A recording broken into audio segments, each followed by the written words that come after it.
Welcome to Armchair Bookers. I'm your host, Jut the Vampiro Hardcastle. I am the co-host, Steelman Christopher Steele. We're looking at En Saba Nur. The Cells of En Saba Nur.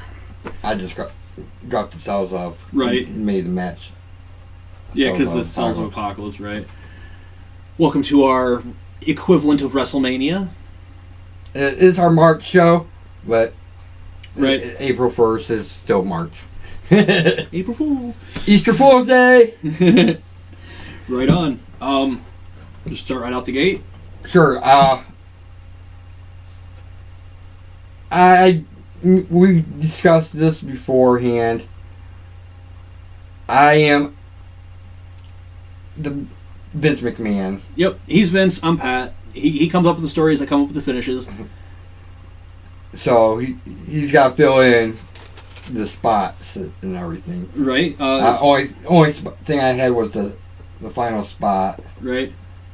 So first match was Bludgeon Brothers versus The Shield for the tag titles. No real special stipulations, just straight out, full on.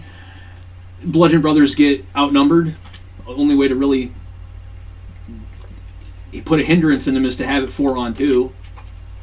Right. So Roman and Hero attack one, and Seth and Dean attack another, and they wear them out. Divide and conquer style. They got the Freebird rule. Right, but the way they end up, it's the Shield rule. Right, they end up doing to the Bludgeon Brothers what Macho Man did to Crush at WrestleMania 10. They get them back away from me. They split them up. Actually, it's 5. Enzo's our mouthpiece. Right. You think Enzo's going to step up anywhere near? No, he's throwing cheap shot, right between the two, cheap shot, and weapons to guys. Enzo is keeping his distance from the Bludgeon Brothers because they could just use him as a hammer. He talks shit and it runs. Basically Enzo. But they chain the Bludgeon Brothers down. The only way that they really could figure out to keep them down is to just chain them down. Tie their feet up, tie their heads down, pin them, score the win. Going at it very much like a SWAT team would. The Shield retains their tag titles. The next match, Braun Strowman versus Macho Man. Oh yeah! This is just a flat out beastly match. Do you remember Macho Man versus the Giant? Vaguely. They only had a very few matches. One of them was at a Super Brawl in like 96 or 97. Macho Man works great with big guys. He just does. So you're getting a Macho Man match. Bell rings right out the gate. He's coming in with boom clubs and he's trying everything he can to get Strowman down. Man, could work great with anybody. That's true. It is damn true. Look at one of his best matches was the WrestleMania 3. Right. And he lost that. He lost, but still a great match. Great match. He did a great job. Actually, they both did. Yeah. But they worked well together. That'd be a big loss. We'll never have that again. And that Macho Man. Actually, if you ask people, have you ever seen Macho Man versus Ricky Steamboat match? If they have, they'll go, "Oh hell yeah, that's one of the great." And if they have, they're like, "That's a great match." Do you remember who won? Didn't Macho Man win? No. But I know how Macho Man beats Braun. Ether. Just flat out. He just does everything he can to bring him down. Behind the ref's back. Oh yeah, definitely. Not just behind the ref's back. What he does is takes the ether, pours it. Does he have Elizabeth, by the way? Of course. He takes and pours the ether on the turnbuckle pad. Right? And, gets whipped in the pad and is waiting, and Strowman comes in for the big brrrr. Macho Man just jumps out of the way and grabs him by the hair and just drags his face right into the rubbing it in it and just... I can almost see Elizabeth doing the SummerSlam in 88. Yeah, actually, yeah. That's what distracts Braun. He misses the thing, boom, bounces back, and right there on the stairs and at the corner is Liz pulling off her skirt, and Macho takes full advantage, Wipes out Braun. Quit looking at my wife. Quit looking at my wife, you son of a bitch. But Macho Man retains his minor title. So that leaves us with the first ever. The first annual. Oh, buddy, do I. All right, the first ever Women's Cells of Apocalypse. Okay. 20 women, all start together. I'll run the list one time. Paige, Alexa Bliss, Nia Jax, Charlotte Flair, Asuka, Chyna, Trish Stratus, Lita, Becky Lynch, Naomi, Natty, Sasha Banks, Bayley, Medusa, Mae Young, Moolah, Ember Moon, Ashley Masario, Gail Kim, and Awesome Kong. Okay. That's a hell of a... That is a hell of a... Dude. And everybody in their prime. Yeah, those 20 on a single show doing individual matches is a sellout friggin' arena. All in one match, in a triple cell. Right. Shit's going down. One minor change to the women's cells: they do not have the exploding ring. Instead of C4, they've got glitter bombs. I figured it would be a great spin on the typical thing, and the one to get nailed with the glitter bomb is going to be Moolah. Boom, gets glitter bomb, falls like she's taken out, can't see shit. That's ways on. It starts off though, Paige and Alexa Bliss just going like they steal the show right from the opening bell. Like the others just kind of powder out and watch these two beat the shit out of each other for a good 5 to 7 minutes. And then they start slowly realizing, wait a minute, those two are distracted. Let's get the hell out of here. They all women turn and just slowly start climbing the cage like a swarm of spiders. You just see and Paige and Alexa are beating the crap out of each other like Kevin Owens and Sami Zayn like in the middle. And Alexa's like, wait a minute. And they both like stop and look up and they notice that they're still down on the singular in the first cell, and the other ones are more than halfway up, and they're like, shit! So they each split and bail to everybody works their way to that second set of 4 rings. Right. Where then it splits off into a basic free-for-all where Moolah gets the glitter bomb, and Mae Young, of course, stops and immediately tends to Moolah, which leads to Nia Jax squishing the both of them, pretty much eliminating those two from the competition.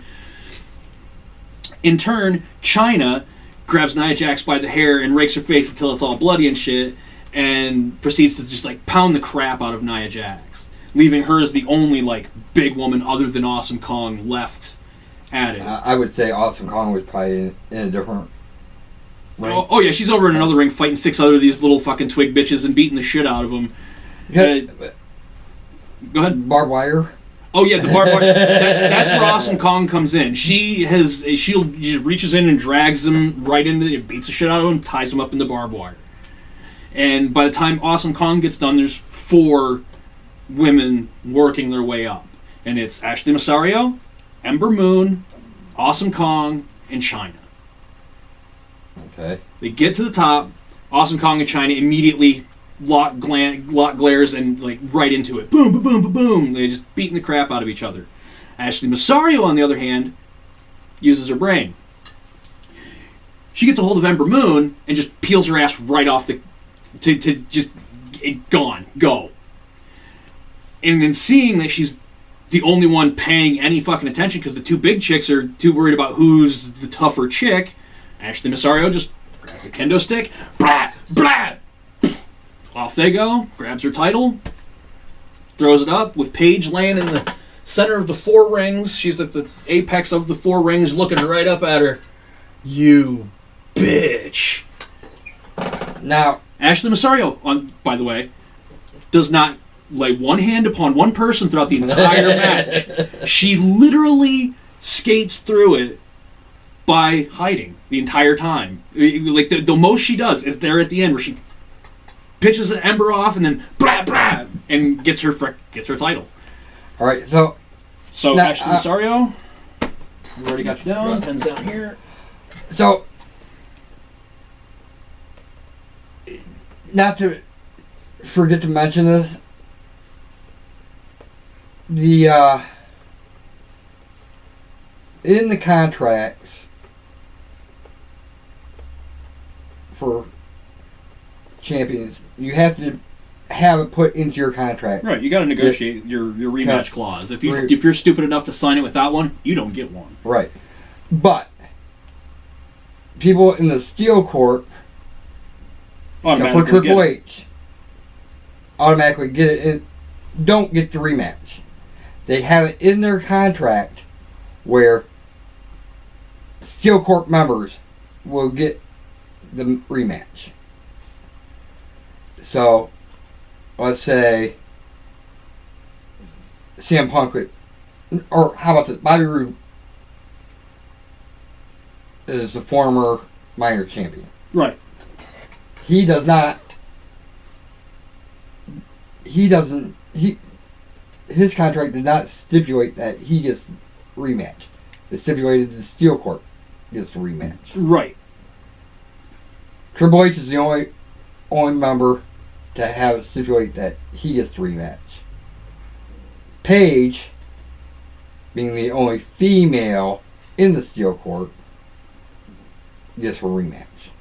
Correct. All right, that leaves us with the match, and this is going to be a fucking doozy because I've got some spots for this bad boy. All right, we did work out one spot together. Yeah. This is going to happen relatively quickly. And this is for the vacant.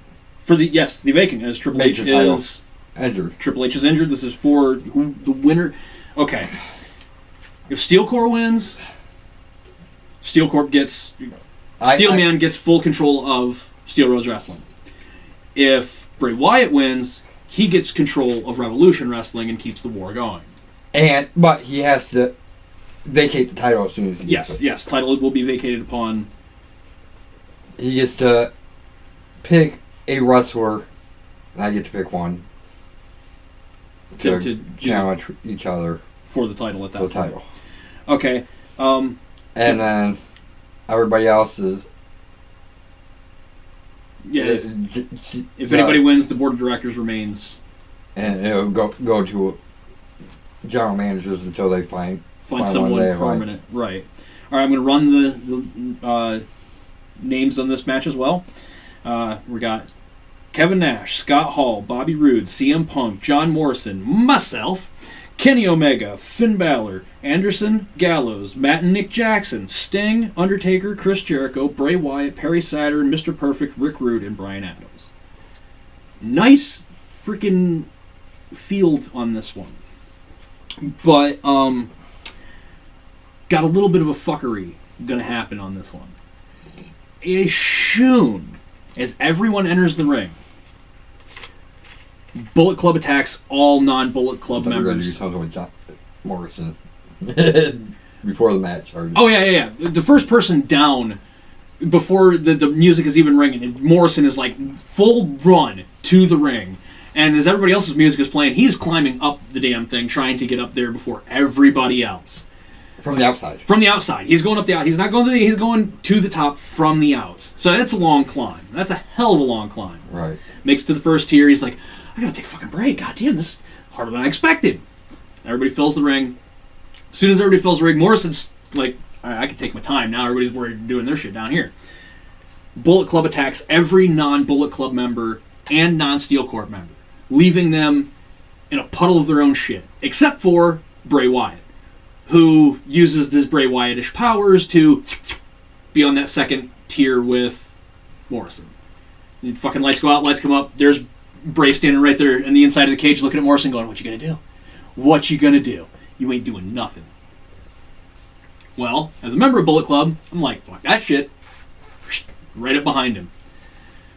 Bray just so happens to be standing at the shitty old exploding ring. And I proceed to reverse do a reverse version of the Sister Abigail, where he comes from this side and drags back that way, go from this side, drag back this way, slam him face first into the post. He's all woozy, kick to the gut, bend him over, go for like a pump handle style slam, but instead of grabbing like this to pull the arm, slide up the other way to a full Nelson, right up, boom, right on the explosives. We're both he took the brunt of it, but I'm not going to freaking hop up anytime soon. Bray Wyatt and Hardcastle are in the only ones in the second cage, and Morrison's just standing there going, glad I wasn't a part of that shit. and guess what? Nobody else is probably going to go in that ring because they know it's the explosive ring. Exactly. They're looking for the regular ring. The Bullet Club and the Steel Corps face off in the bottom ring, minus a few members being Morrison and they look at each other, look at all the downed people that aren't a part of either of their units, and go, gang warfare, or should we bail? Let's bail. And they separate their opposite directions and pull us the exact same thing where they're scrambling to get to the top. But the Bullet Club is a little shaky at the moment. So we got a couple of the guys like, I don't know, Finn and Kenny Omega kind of going at it because they can't quite determine which one's the leader. And like every time one gets up just a little bit further, he punches him in the kidney and climbs up fast and punches him in the kidney. No, I'm getting up there first. Like they're scrambling and kind of fighting amongst each other. The Steel Corps guys are like, you first? Okay. They set up a ladder and like one by one, very easily peel up. And doesn't the Steel Corps have taller members? Yes, yes they do. Yes they do. They're like, but it takes you like five steps to get. It only takes me 2 weeks. Right? Jumping, I'm up. Undertaker, Sting, Jericho, and Mr. Perfect are all mildly recovered enough to start the venture up as well. Bryan Adams, on the other hand, got hit with debris from the exploding ring, leaving him unconscious in the bottom. Saturn, he after seeing that explosion, like, fuck this, no title's worth my life, I'm out. Kicks the door down, walks, I'm done, I'm gone, screw this, it's not worth it. They're trying to kill us here. The craziest one of the frickin' group is like, I'm out. I may be crazy, but I'm not These guys are fucking insane. Sting and Taker make a shaky alliance at best because they realize we have the most capability to take out all these people at once. You know, I'm the Undertaker, you're Sting, let's do this. So they put the boots to the Steel Corp and the Bullet Club and of the Steel Corp, the two smartest ones of the bunch, CM Punk and Bobby Roode, haul ass. They're like, let's get to the top as quickly as possible so we can at least guarantee we have the whole company. Right. By the time they realize that, Morrison is already up there. But, big but, so is Finn Balor. And just as he's like, oh shit, Finn's standing right there going, should have went the right way. Stomps his finger, Morrison starts to fall. Boom, coup de grace from the cage as he's falling into the second tier of cage. So, Finn and Morrison are kind of out. I don't know other way to put it. They're not coming back anytime soon. Roode and Punk making their way up. Nick and Matt Jackson making their way up. Everybody's up at the top. Jericho, the only non-person, is up there as well, and he's like, oh, shit!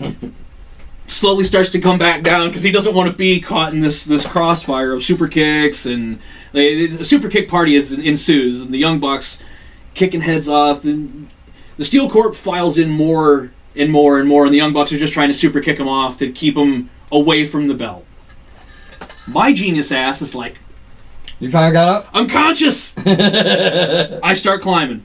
Start climbing. The rest of the Bullet Club's like, fuck it, we can do this. Wait, why are we fighting amongst each other down here? This is bullshit. They all start climbing up as well. So now it's Steel Corps on one side, Bullet Club on the other side, and one little Jericho in the middle, going, fuck!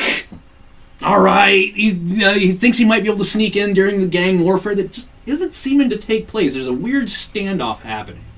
And Jericho's like, well, they're staring at each other. I'll go for the belt! Scurries to the middle, super kick from both sides. A Young Buck and Morrison. Yes, Morrison. Somehow survived this fall. And somehow Finn is right up there on they're with their sides. When a Young Buck and Morrison each hit a super kick and Jericho's like, up steps Bobby Roode, up steps Kenny Omega.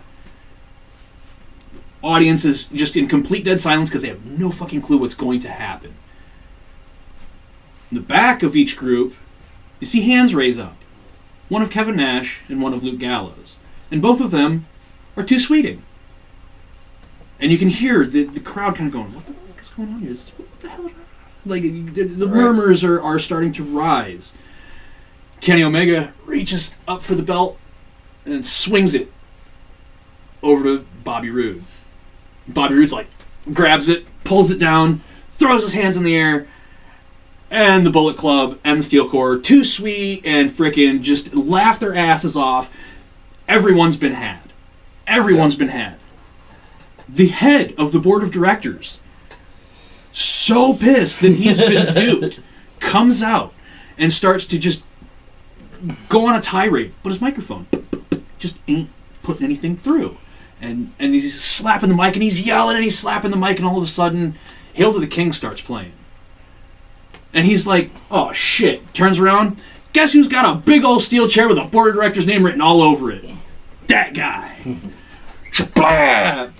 Grabs his microphone, which mysteriously works now, and proceeds to divulge the plan. Which was, like, you know how James Bond villains wait until the plan is almost complete, then they divulge it and they get fucked out of it? We're smarter than Bond villains. We let the plan go all the way to the end. And then we tell you what we did. And as everybody's slowly working their way down, he's given the spiel of, would you like to... I have formed a chessboard. One side white, one side black. Or Revolution. Evolution. Wrestling. Bullet Club is the one side, and Steel Corp is the other. And that's just the back rows. Everybody else that works for the company, you're the pawns, fool. You fell for it. You fell for it. It was my way of getting into the business, and it was our way of making the business ours. So, at the end of the night, Bobby Roode's the new major champion. And the Bullet Club has now formed into the Steel Corps, which... The Steel Club? The Steel Club. And with the top four of each being the Elite. You, Paige, Hunter and Bobby, me, Kenny, and the Young Bucks. We are the Elite. We're the fucking board of directors when it comes to this business now. So, and April Fool's Day... The bylaw does state that the person that runs the company can't be champion. Right. Never said anything about his friends. He can be champion now because he doesn't run the company. I don't run the company. That was the overall goal. And we're down to one whole company again. Yep, one whole company. No more split sides. It is all Steele-Rhoads wrestling. The board of directors is gone. No more general managers. Here's our general manager and commissioner. I am the Alpha and the Omega. Right? And Kenny's back there going, actually, I'm Omega. But that is En Saba Nur. Second annual En Saba Nur. Yep. En Saba Nur 2, which is better than WrestleMania 2 because it was all in one arena. We didn't split the shit up amongst other arenas and... The arena has to be big, though. Oh, dude. Tokyo Dome big. Like, huge. Probably had to be a Tokyo Dome every year. I wouldn't mind. Dude, if I was going to put up a company, and that would be where I'd do my WrestleManias. Like, WrestleMania, we're going to New Orleans, Orlando, and Texas. Screw that. We're going to the Tokyo Dome. They fit 150,000. WWE, you probably... should do a Tokyo Dome show. Tokyo Dome WrestleMania would be huge. That's what I was about to say. WrestleMania, Tokyo Dome. I think this should be the last, for a while, American WrestleMania. Oh, yeah. Thanks for tuning into Armchair Bookers. Going off to esoteric wrestling talk now. This should be the last. This should be the last WrestleMania in America for at least 10 years. Because I'm sick of the same arenas every time. Hit Tokyo. You know, you've got your World Wrestling Entertainment. Go to London. Put on a show in England. Wimbledon, Tokyo Dome. Toronto. Toronto needs a frickin' WrestleMania, like, bad. Again. Yeah, I mean, they've had one. Tokyo's never had one. Right. England's never had a WrestleMania. They had a SummerSlam, but no WrestleMania. Not WrestleMania. But the thing is, they would put it at our time. Yeah. Which would be like 1 in the morning. I would not mind that. They wouldn't mind that. They don't care. Cause they're going to be up watching it anyway. The SummerSlam that was at Wimbledon was still a packed show. Yeah, and it was pre-taped, no less. They filmed in England and then did a tape delay to America on that.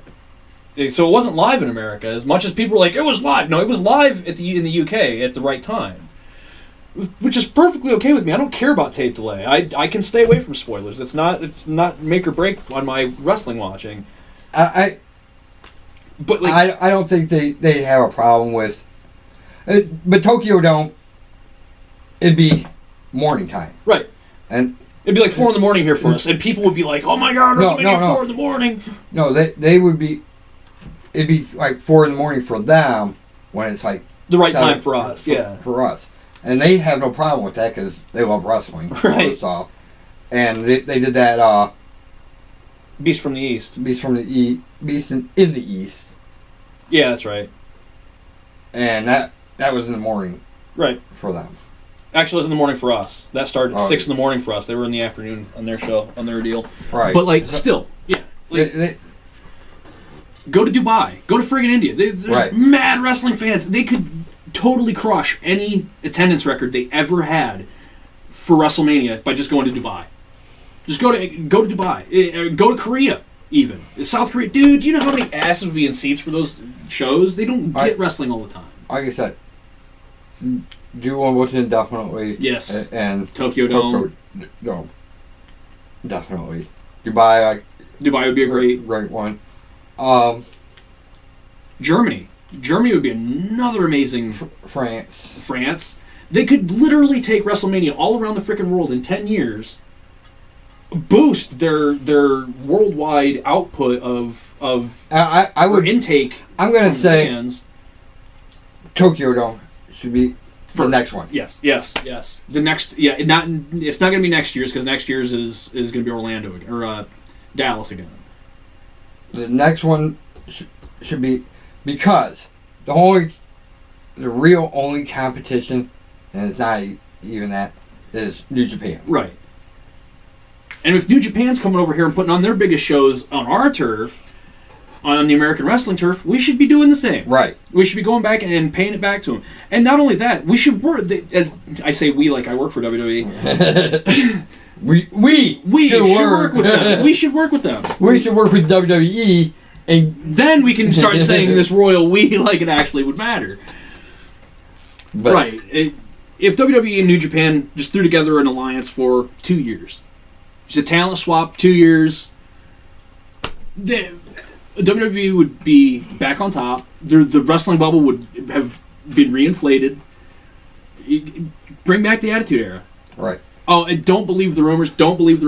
Disney did not buy WWE. Didn't hear that. I have read since Friday that Vince sold the WWE to Disney. No.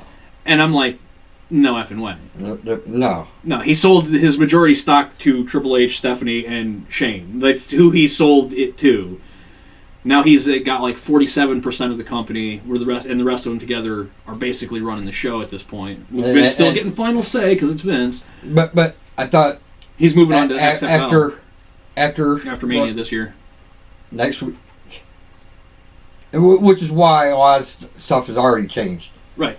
Triple H will be the final say as far as creative goes. And then the financials Shane McMahon, and the PR relations, Stephanie. And if nothing else, Vince can at least put the jobs on the right people. He did because that is the right people. It is. Look at NXT. NXT is taken over. Oh yeah, they're the third brand. They're a new company. They like if we had as wrestling fans had our way, NXT would not be related to WWE in any way, shape, or form. Well, I don't mind it if Triple H is taking over. Right, with him being at the head of both of them, but he's not going to be at the head of NXT when he takes over WWE. I'm wondering who he's going to put in charge down there. Regal. I'm hoping Regal, Shawn, or Hall. I'm hoping Hall. Because that dude has got a brain for fucking wrestling. Probably Hall because they are best friends, and he's got the most in-ring experience, out-of-ring experience, got the most experience doing drugs. Like, he'll be able to spot someone that is not in their right state of mind from a mile off. Be like, he needs to take the wellness. Yep, give him he should be their wellness guy as it is. He should be the one walking through the back going, you. Wellness. You. Yeah, like, because... Test. Honestly, what DDP needs to be brought in somehow to the performance center to put these guys at the top of their physical ability. Right. Because I hire him as one of the head trainers. Yep. Because he has kept Goldust in the ring. He brought Jake the Snake back from beyond oblivion. He was almost dead. Same with Scott. Like, he has helped this industry so much.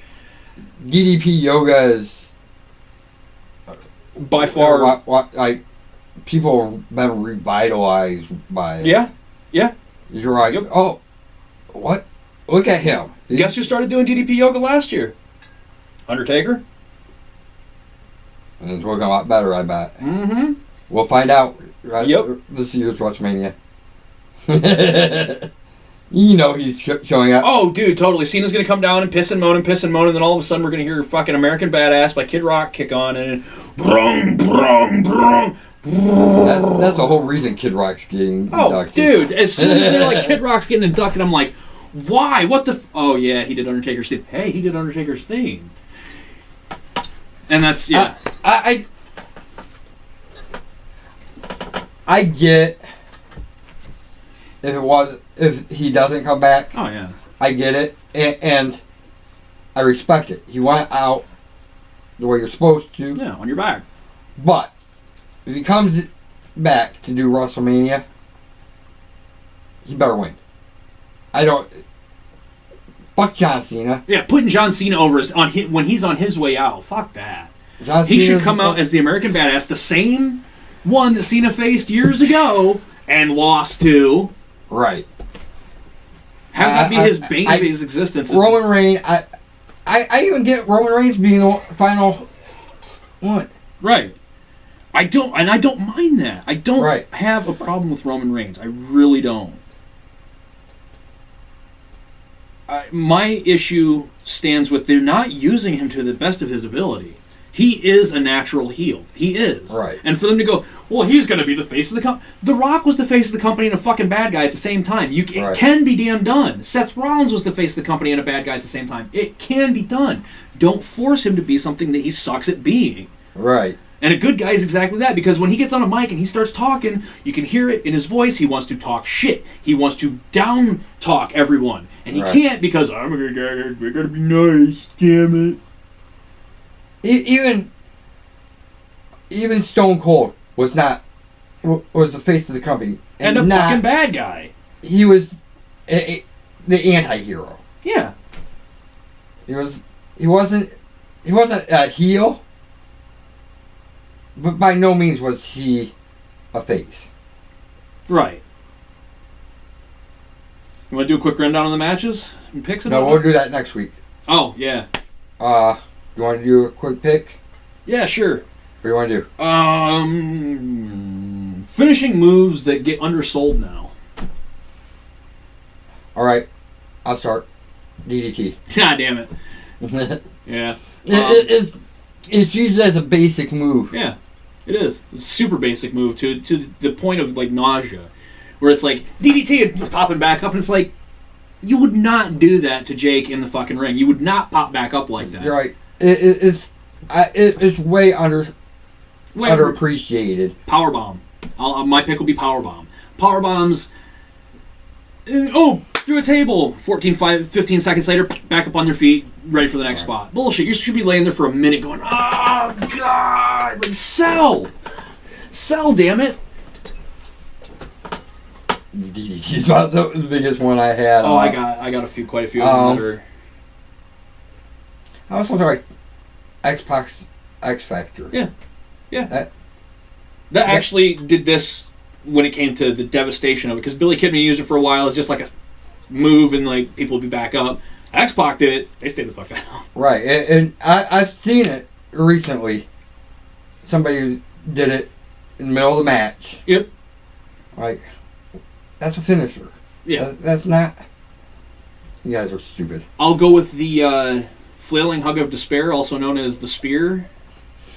Like, that is the most overused, should be way more powerfully sold than it is move. Everybody fucking does it. Charlotte Flair does it. Paige does it. Fucking Roman does it. Braun does it. Everybody does it. The difference is who, when the person uses it, do they use it as a finisher or just as a move? Roman Reigns uses it as a finisher, and I have not seen him win one match with a fucking spear. It's a spear, kick out, and then he pops over and Superman punch. And then spear. And then spear, yeah. He has to hit the two simultaneously, like one right after the other, otherwise it's not going to count. Like the Superman punch is another one. But that's honorable mention. That's not a finisher. What, Superman? Superman punch is not a finisher. No, it's a setup for the spear. It's a signature move. Right. It's like the 5-knuckle shuffle. Or the worm. Yeah, because the worm was the setup for the leg drop. Right. The Alabama. And that'll be my final. The worm? No, the leg drop. Ah, yes. Which it should never have been a finisher in the first place, no. But Hogan should have thought that one all the way out. I'm going to be landing on my ass for 20 years straight. Do I think this is smart? No. But I will go with that as it's underappreciated. A lot of people just use it, but I'll finish it up with one of the most basic moves ever. Doesn't get sold worth a crap anymore unless it's being done by Kairi Sane, and that's the damned elbow drop. Macho Man drop an elbow. That fucking match ended. Do you know why? Because they spent the next 5 minutes trying to catch their fucking breath. But it depends on who's... That's what I say. It doesn't mean shit unless Kairi Sane is doing it, but that's because she jumps like 15 feet into the goddamn air. That, one guy that was... I don't know if he's still in Impact. Oh, he did a savage elbow drop. Yeah, Magnus. For a long time used that. He tried to be the new Macho Man. Right. Well, no, that was Jay Lethal that tried being new Macho Man. But he always used the springboard RKO. He's used that for years. He would finish. He would do that and then finish him with the big elbow. But he always hit the stun gun first. Jay Lethal is the one I was thinking of. Yeah.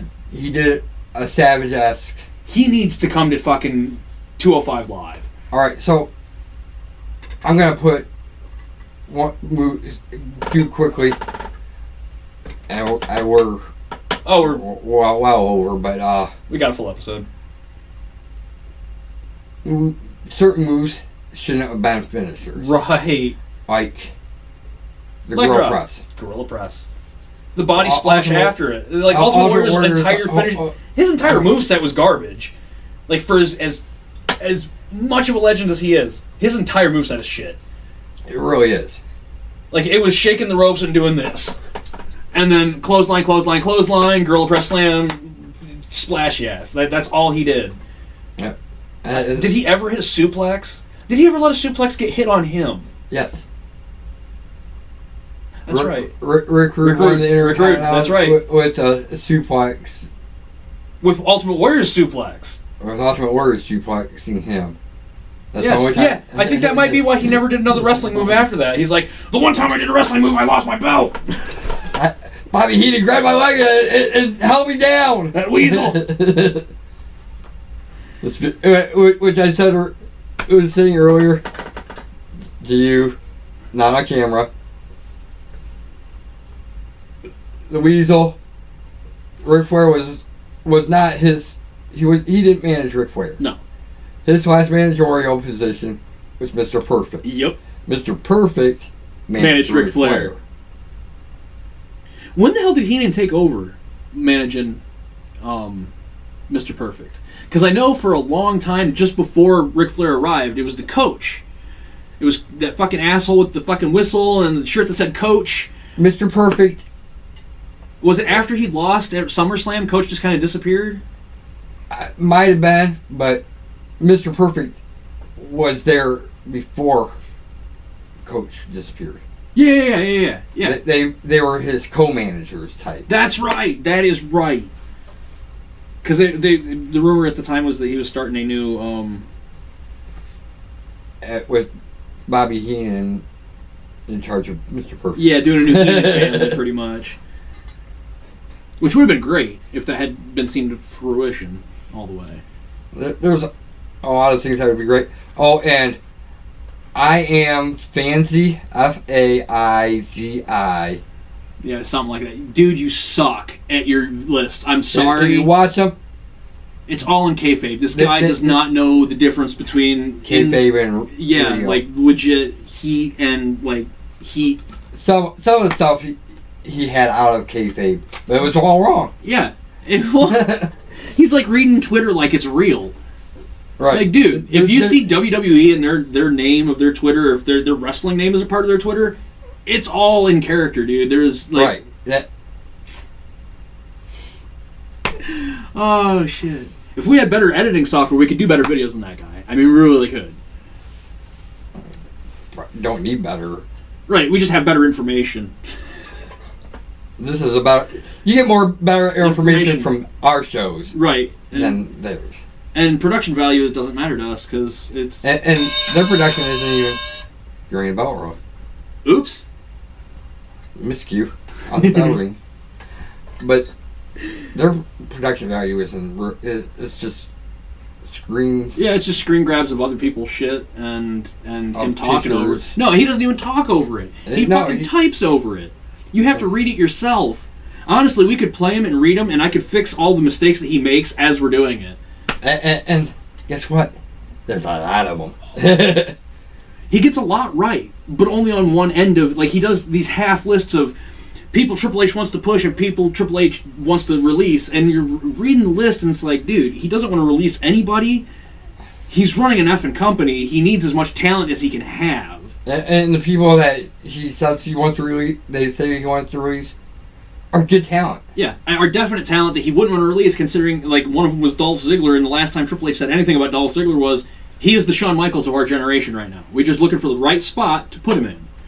And I think if they wanted to put him in the right spot, him and Baron Corbin together, the new freaking dudes with attitude.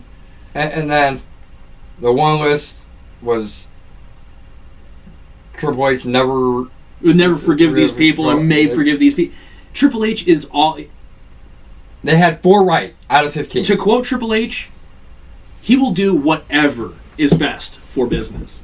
Right. He doesn't give a shit about personal feelings. If CM Punk right now was a guaranteed go and they could give him the fucking contract and he would sign it, I guarantee he would be at his door going, please.